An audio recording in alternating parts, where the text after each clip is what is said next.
Hello, everyone, and welcome again to Unfound Now. I can't believe this, but I've been doing this monthly series here on YouTube for 3 years now. This series started out with the disappearance of Linda Stoltfus. Remember, that was a disappearance from Pennsylvania in which this young woman was walking back from a house. She was picked up, and unfortunately ended up that she was murdered. Her remains were found.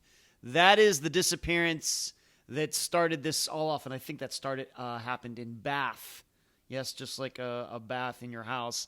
I think that was in Bath, Pennsylvania, I think. And I believe that she was Amish or Mennonite, something like that. But that is the disappearance that got this series started off way back in the summer of 2020. And now here we are 3 years later in the summer of 2023. And I think maybe that I have missed 1 month or two over that time.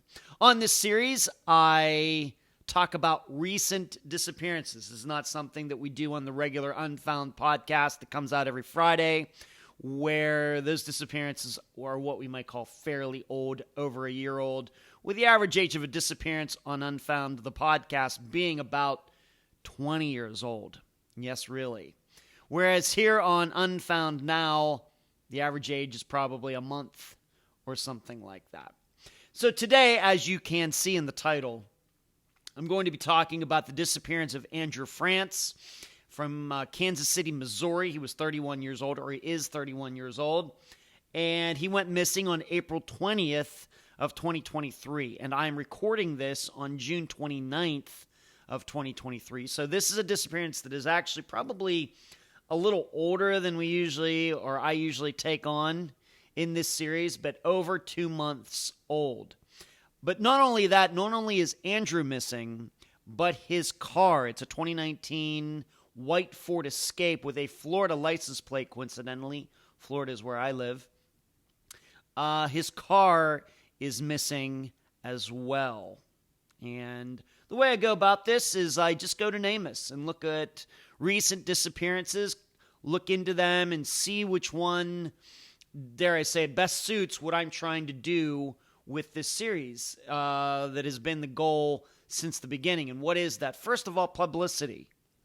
Talking about any disappearance is going to help it get solved. Number two is education. You know, I'm all about the education as much as I've spoken at schools, and I run a think tank for disappearances on Sunday evening through Patreon. I'm all about trying to educate the public about disappearances, how to look at them, how to understand them, why they get solved, why they don't get solved, why do so many go unsolved for so many years. I'm all about all of that. And I think if you listen to the podcast, you know that to be true. So this is all about education as well, Unfound Now. So looking at a recent disappearance, just looking at the news, as it were, and what can you deduce from that maybe?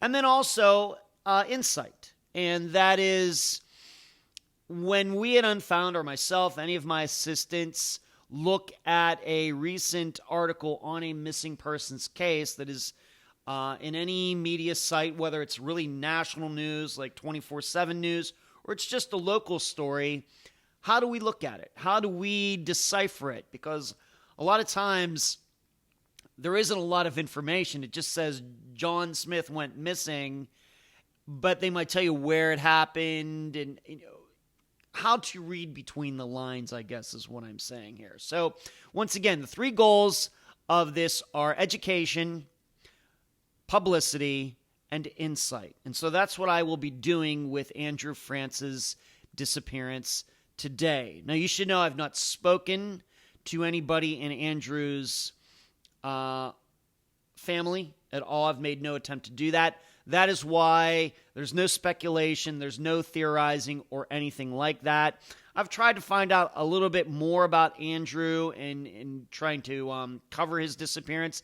But really, once again, not a lot out there. And that actually is going to be a topic that I'm going to cover later. But you should know that some of these Unfound Now episodes have become regular podcast episodes on Unfound. In fact, I can think of two of them.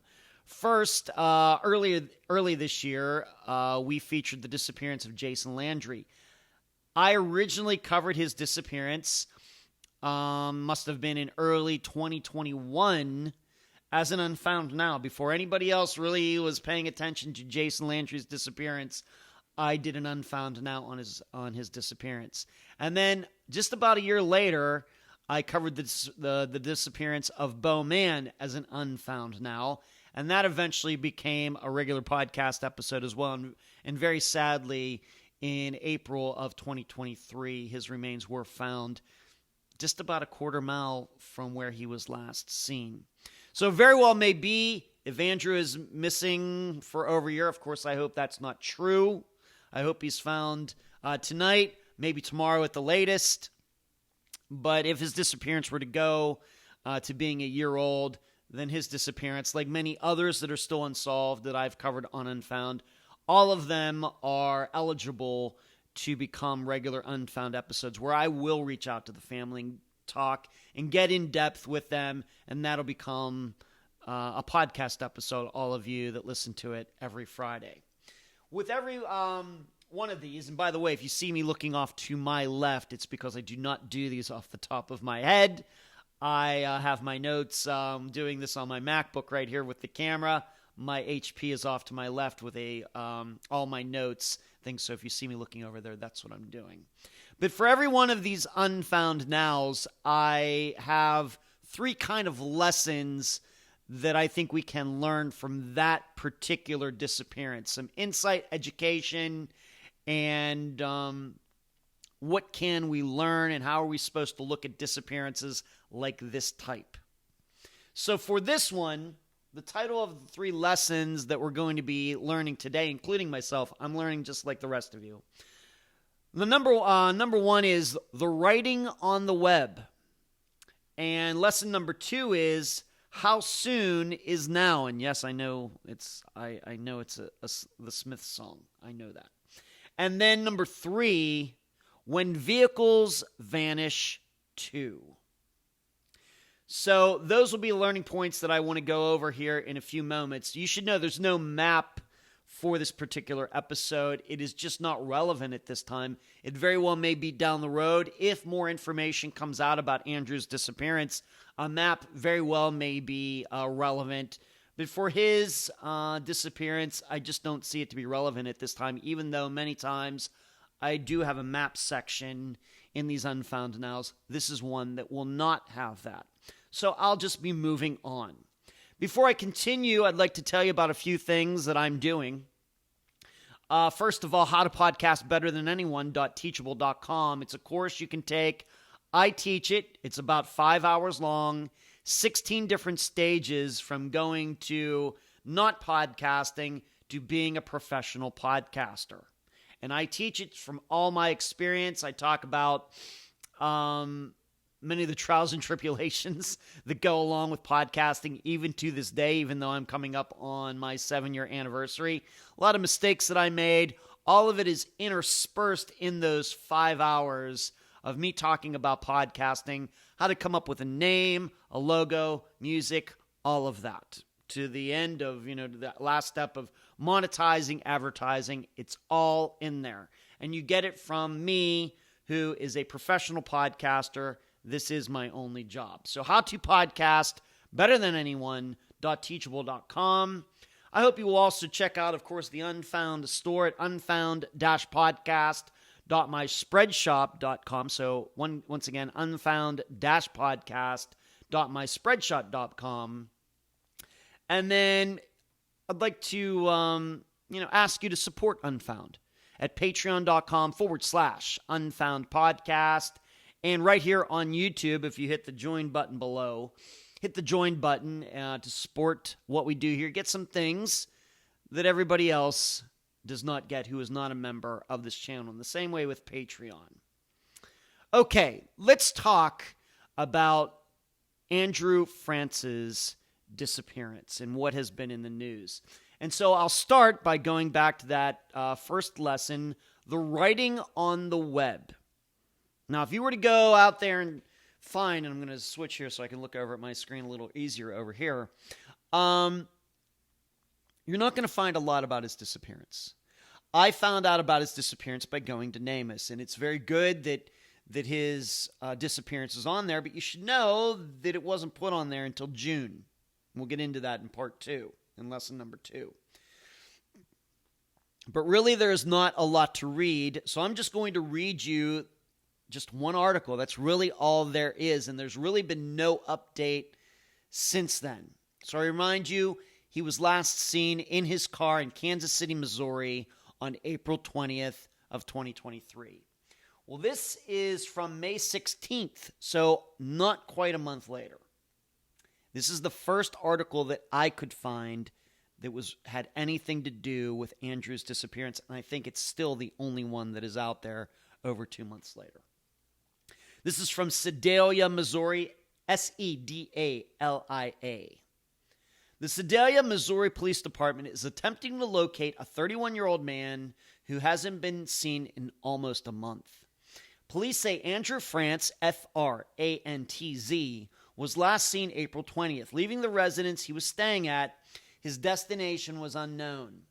He was last seen driving his white 2019 Ford Escape SUV bearing a Florida license plate with the number AV13NF.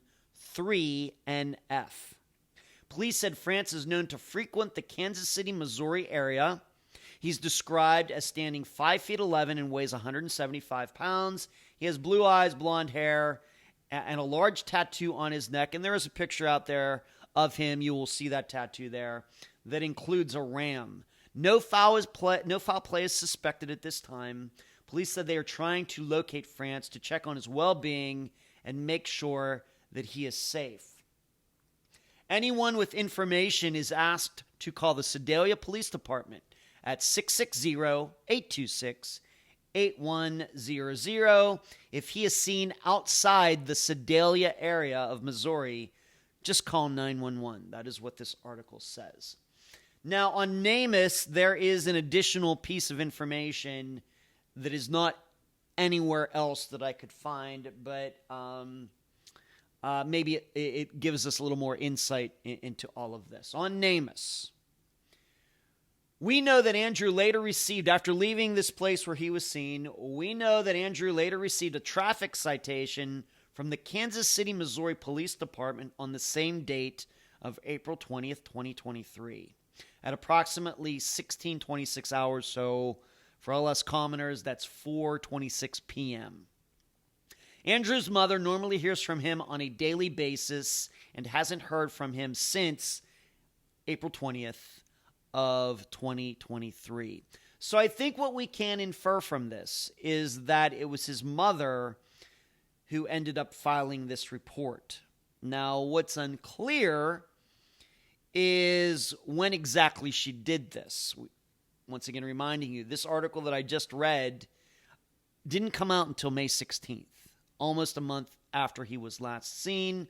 And even on NamUs, it was not posted on NamUs until the beginning of June. So to go back to the title, The Writing on the Web, this just isn't fast enough.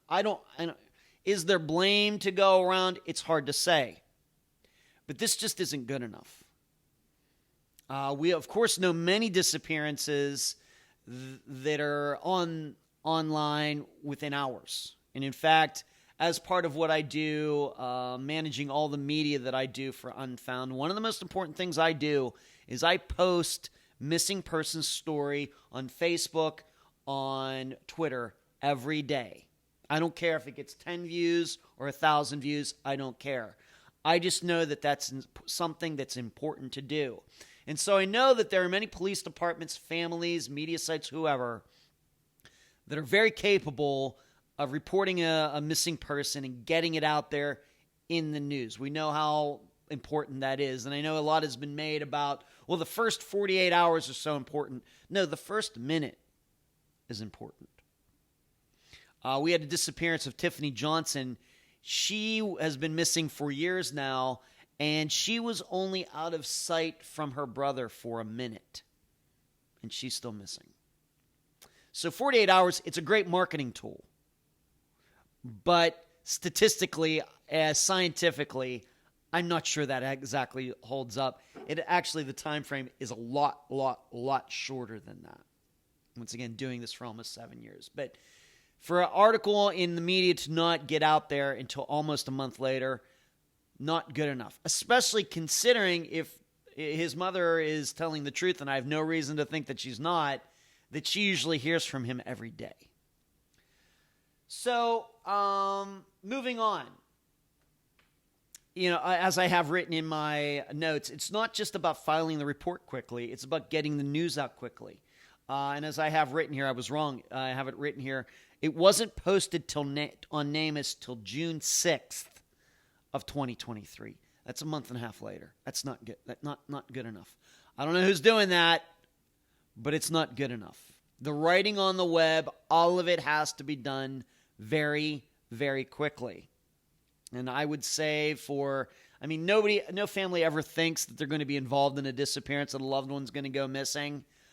But I'm telling you, even if it seems stupid a week later because the missing person comes back healthy and everything else, get a Facebook page started. Get a TikTok started. Just call every local media site, email them. Do not wait around. Do not wait around for this kind of stuff. The police, they're going to give you all the reasons in the world to not do that. Don't listen to them. All right, getting it out there is very, very important. And almost a month or a month and a half for NamUs, that's just not good enough. Now, I'm not going to say that's the reason that Andrew's still missing here on June 29th, but it can't help. Now, there are some extreme examples that we've had in Unfound's existence where people were not reported missing, wasn't in media, and I'm going to give you a few of those. We have some of the, the difference of extremes. On one hand, you have a disappearance like Tiffany Johnson, who went missing in Texas, where she was only out of sight, like I said, from her brother in an apartment complex. She was an ex-boyfriend.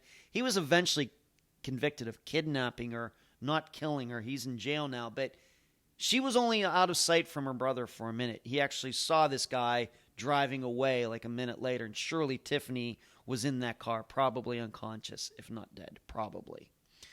Only took 1 minute, and automatically the family was in an uproar, and the police got involved within like an hour and a half. Unfortunately, she is missing, still missing. That is an exception. On the other hand, if we want to go to the other extreme, Eric Frantz was not reported missing for 6 months in Michigan.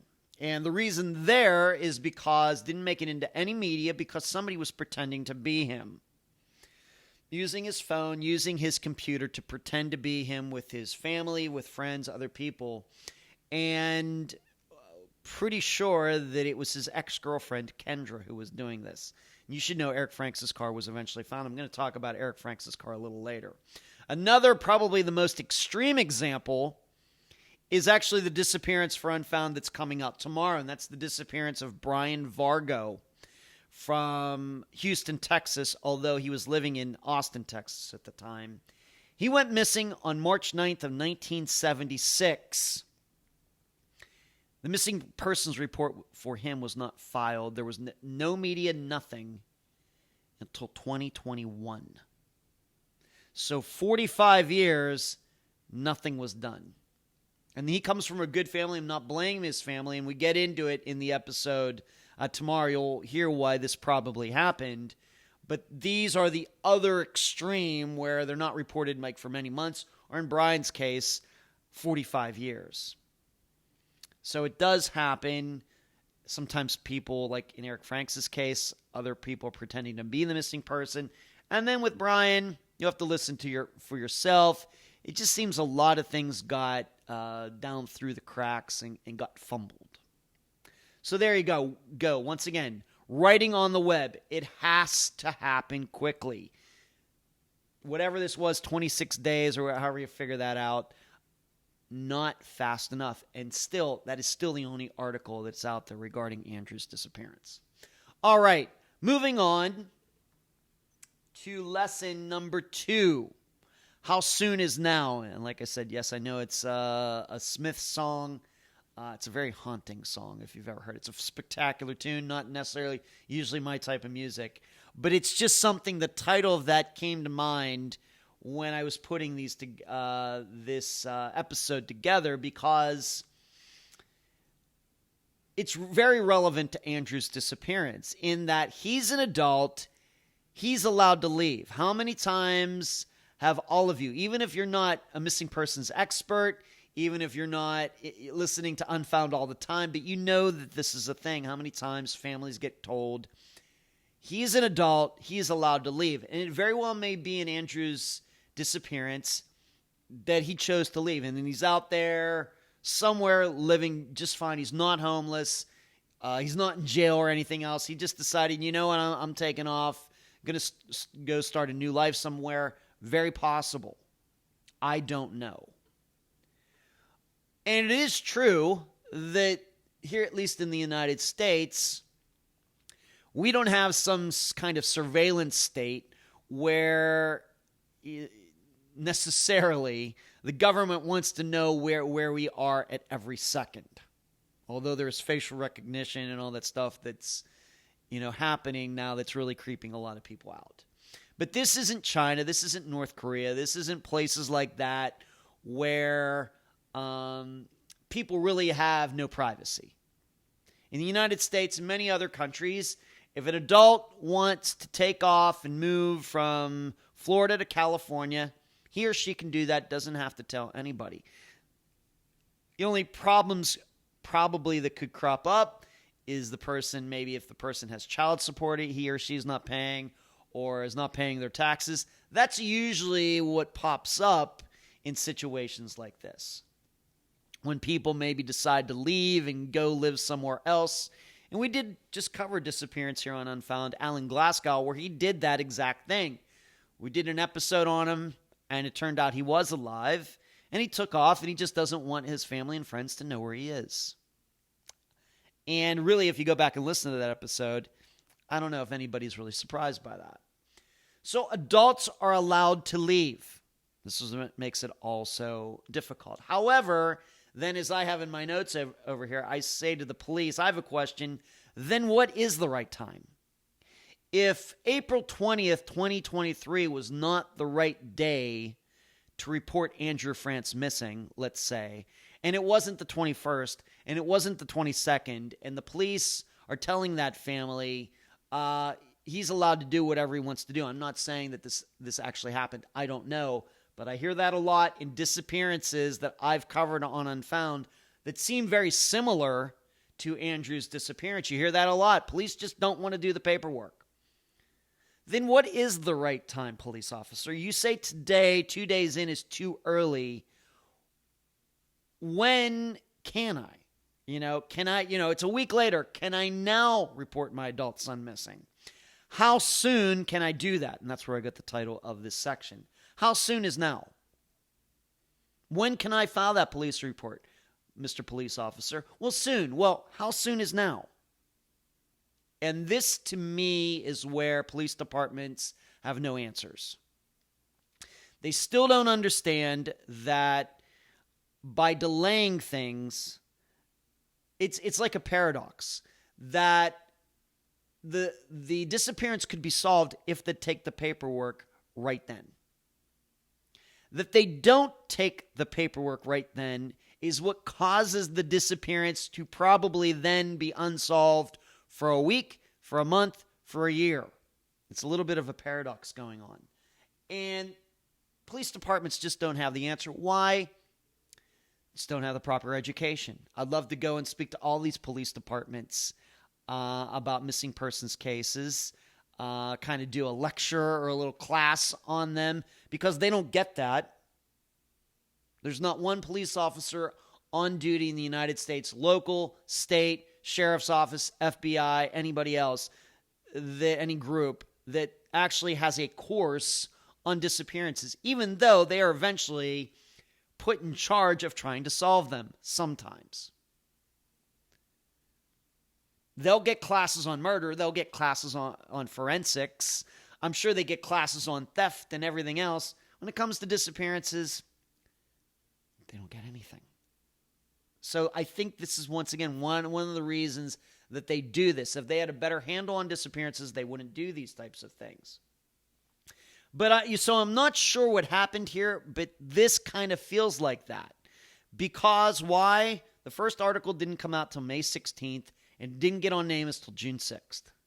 What that tells me is that the police really probably originally didn't want to take the report at all. Especially since the mother's saying, I talk to him every day. I didn't talk to him today. Where is he? I'm sure she went right to the police and they blew her off for a while. Pretty sure. So the problem, police have no feel for any of this. They don't know what they're hearing when families are talking.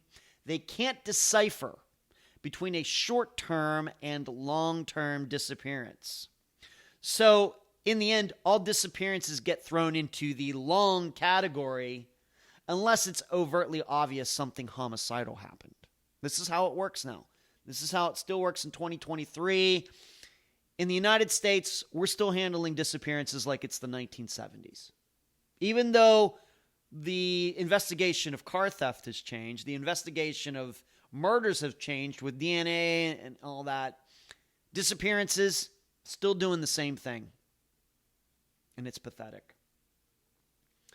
And regarding this, as I usually do on these Unfound Nows, I like to list some disappearances that are like this, like I did with the first section on the writing on the web. There are just so many disappearances like this, like Andrew Frantz's, that I can't even list them. I could be here for the next 15 minutes listing them, probably. And that have this same kind of narrative. Grown man goes missing, is in contact with his family every day, and now he's out of touch, and they can't reach him, calling him or whatever, and they don't know what happened to him. Covered so many disappearances like that. Women too. Very common. But the reason this happens, I'm still convinced a lot of these, is because the police just... I think they're just hoping that the person will turn up so they don't have to do anything. I'm still convinced of that. I hate to have such a negative opinion of it, but I still continue to think this. I just do. They just don't want to do the paperwork. All right, moving on. Number 3, when vehicles vanish too. So not only is Andrew missing, but his car, a fairly new Ford Escape SUV, is also missing. So, believe it or not, even though we're coming up on disappearance 300 for Unfound, we really have not covered that many disappearances, and I'm going to list them right now, in which cars and people are still missing. We covered the disappearance of Esther Westenbarger, who disappeared with her car. That one's been solved. Going back, I talked about Eric Franks. His car was eventually found a couple years ago, but he is still missing. But it's really a very short list. 300 overall disappearances covered, roughly. Here are the only unfound disappearances that are unsolved where cars are also missing as well. I'm going to read the names. Lola Fry, Audrey Herron, Donald Irwin, Jansen Brewer and Daniel Braden, they went missing together. Tammy Arthur and Chad Peters, they went missing together. Harry Milligan and Brian Vargo, coincidentally, the disappearance that comes out tomorrow. So it's 7 episodes, but a total of 9 people out of 300 disappearances covered. So you have to understand that when people go missing with their cars, it's fairly rare. I mean, what is... maybe we've covered a total of 10 out of 300. So like 3%. So when you see like Adventures with Purpose or some of these other YouTube channels where they are finding people in their cars who've been missing for a while, you should not think that this is a very common thing that people go missing with their cars. It's not. It's very rare. 3%. I'll maybe go up to 5%. But that's it.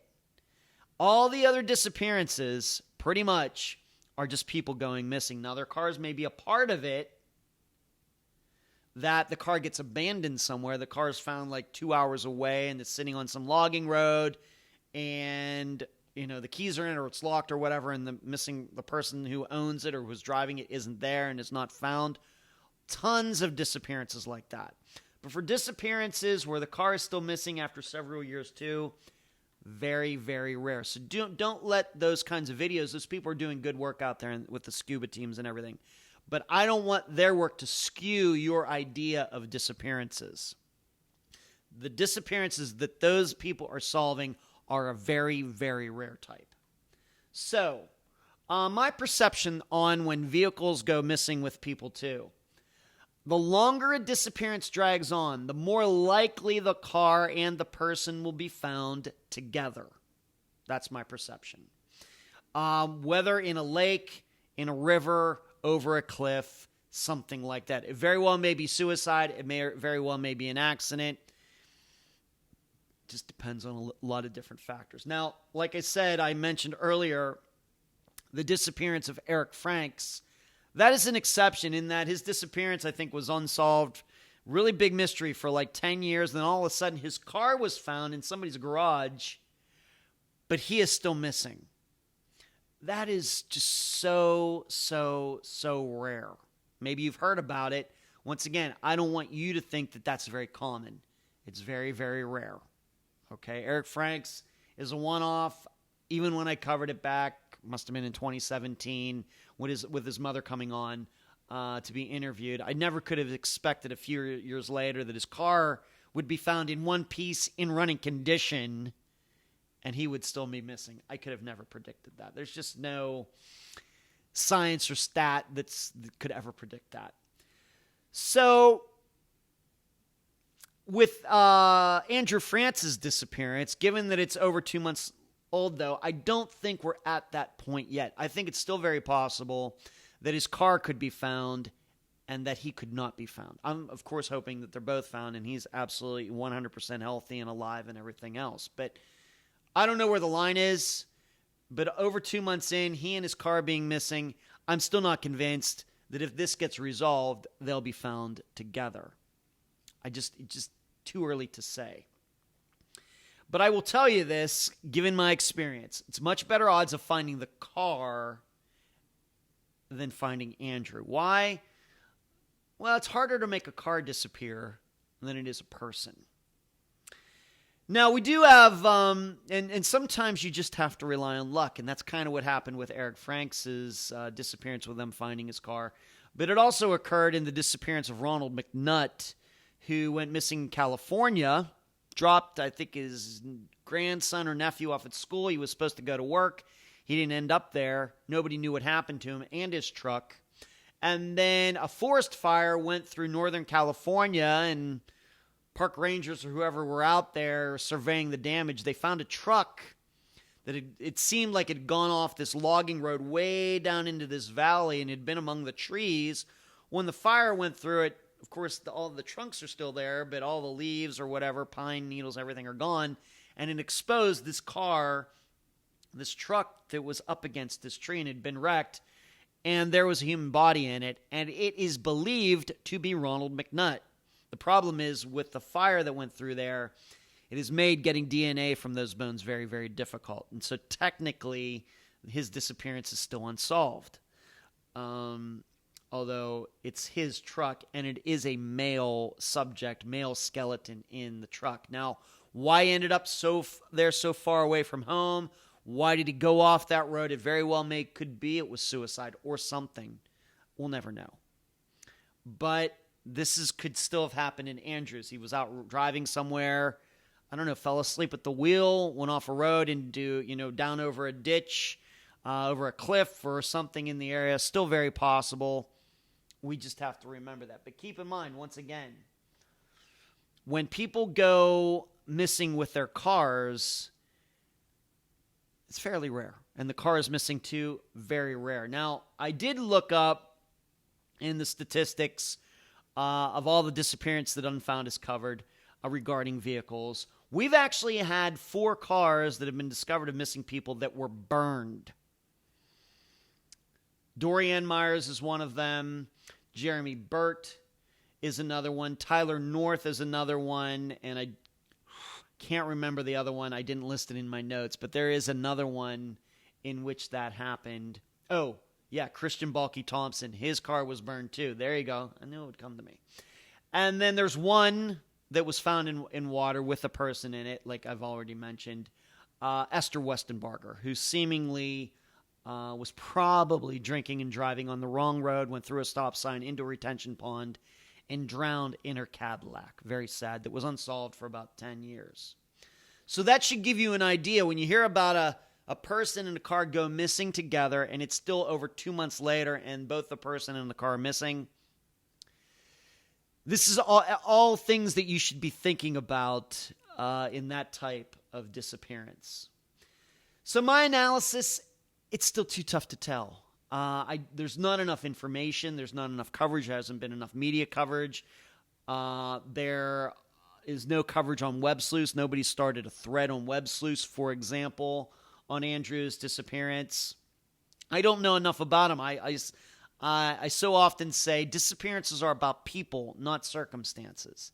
The problem I have in doing any analysis, I really don't, an analysis of this, is that I couldn't find anything really about Andrew Frantz. I don't know if he has a criminal record, if he has any mental health issues, was he in a bad relationship, did somebody want him dead or anything like that. I have no idea. What I will say, though, is what I usually think when people and their cars go missing together, that it's usually not foul play. Certainly in some of those that I've already listed, Lola Fry could be foul play, but I don't believe there's foul play in Audrey Herron, Donald Irwin, Jansen Brewer and Daniel Braden, hard to tell. Tammy Arthur and Chad Peters were going to Mexico, so it very well may be they drove into Mexico and something happened down there, and we in the United States just don't know about it. Harry Milligan, I'm not inclined to believe there was any foul play. And dare I say it, tomorrow's disappearance for Brian Vargo and his vehicle still being missing 47 years later, I'm not inclined to believe there was any foul play either, just to give you an idea. So maybe that you can just take that into your calculations as you might continue to follow the disappearance of Andrew Frantz, who went missing from Kansas City, Missouri on April 20th of 2023. And that's it. Please give this video a thumbs up. Please become a subscriber to this channel by hitting the button down in the bottom right-hand corner. Maybe hit the join button below if you'd like to support what we do here at Unfound, both reporting on disappearances, helping many of our guests behind the scenes, more than probably you, the public, would ever know. And maybe go over to Patreon and support Unfound that way as well. And thanks for watching, and I will see you again next month.